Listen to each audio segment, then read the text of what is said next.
ಯಾಕಂದ್ರೆ ಅಷ್ಟು ವೈರಲ್ ಆಗಿರೋ ಸಾರಿ. ಗೈಸ್ ಇಲ್ಲಿ ನೋಡಿ, ಈ ತರ ಹೆಂಗ್ ಮಾಡ್ಬಿಟ್ರು, ಎಷ್ಟು ಸಲ ಈ ತರ ಮಾಡ್ಬಿಟ್ರು ಸಾರಿ ಹಂಗೆ ಕುತ್ಕೊಳ್ಳುತ್ತೆ.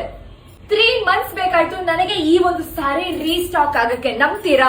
ಹರೇ ಕೃಷ್ಣ ಎಲ್ಲರಿಗೂ. ಈ ಒಂದು ಸಾರಿ ಮೈಸೂರು ಕ್ರೇಪ್ ಸಿಲ್ಕ್ ಸಾರಿ ಮತ್ತೆ ರೀಸ್ಟಾಕ್ ಆಗಿದೆ. ಸುಮಾರು ಜನ ನಂಗೆ ಮೆಸೇಜ್ ಮಾಡ್ತಿದ್ರಿ ಈ ಸೀರೆ ಯಾವಾಗ ಸಿಗುತ್ತೆ ಅಂತ. ಸೊ ಫೈನಲಿ ಈ ಒಂದು ಸೀರೆ ರೀಸ್ಟಾಕ್ ಆಗಿದೆ. ಉಟ್ಕೊಳ್ಳೋದಕ್ಕೆ 3 ರಿಂದ 4 ನಿಮಿಷ ಸಾಕು, ಸೂಪರ್ ಆಗಿ ಫಿಟ್ ಆಗ್ಬಿಡುತ್ತೆ. ಈ ಸಾರಿಯಲ್ಲಿ ಫೇವ್ರೆಟ್ ಪಾರ್ಟ್ ಯಾವ್ದು ಗೊತ್ತಾ? ಈ ಮ್ಯಾಂಗೋ ಡಿಸೈನ್ ಇರುವಂತಹ ಬಾರ್ಡರ್. ಈ ಒಂದು ಬಾರ್ಡರ್, ಈ ಒಂದು ಸಾರಿ ಕಲರ್ ಸಖತ್ ಫೇಮಸ್, ಸಖತ್ ವೈರಲ್ ಆಗಿರುವಂತಹ ಸಾರಿ ಇದು. ಹಬ್ಬ ಬೇರೆ ಆತರ ಬರ್ತಾ ಇದೆ, ಹಬ್ಬಕ್ಕೆ ಸಾರಿ ತಗೋಬೇಕಲ್ಲ, ಈ ಒಂದು ಸಾರಿನ ಬೈ ಮಾಡಿ. ತುಂಬಾ ಚೆನ್ನಾಗಿದೆ. ನೋಡ್ತಿದ್ದೀರಾ ಸಾರಿ ಪಲ್ಲು, ಮೈಸೂರು ಸಿಲ್ಕ್ ಸಾರಿ ಪಲ್ಲು ತರನೇ ಕಾಣಿಸ್ತಾ ಇದೆ. ಎಕ್ಸಾಕ್ಟ್ ಅದೇ ಡಿಸೈನ್ ಅಲ್ಲಿ ಮಾಡಿದ್ದಾರೆ. ಸಾರಿ ಮಾತ್ರ ಸಖತ್ ರೀಸನಬಲ್ ಆಗಿದೆ.